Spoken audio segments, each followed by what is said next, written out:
50,000નું investment કરવાનું છે એમ કહીને કાલે એક બેન મારી ઓફિસે આવ્યા. એમનું કેવું હતું કે મ્યુચ્યુઅલ ફંડ જ કેમ, શેર બજાર કેમ નહીં?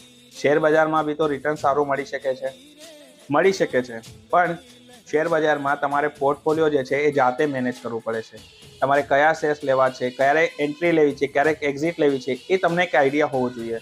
શેર બજારમાં ફંડામેન્ટલ ટેકનિકલ એનાલિસિસ હોવું ખૂબ જ જરૂરી છે.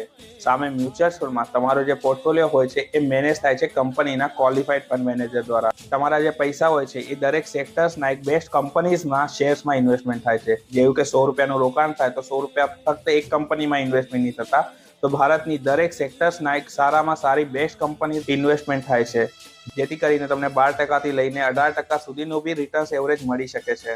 અડધો કલાક ચર્ચા ચાલી અને બેન કન્વિન્સ થયા મ્યુચ્યુઅલ ફંડમાં ઇન્વેસ્ટમેન્ટ માટે. કાલે એમને એક 50,000નું મ્યુચ્યુઅલ ફંડમાં ઇન્વેસ્ટમેન્ટની જર્ની સ્ટાર્ટ કરી છે એમના એક ફિનાન્શિયલ ગોલ માટે. તમે પણ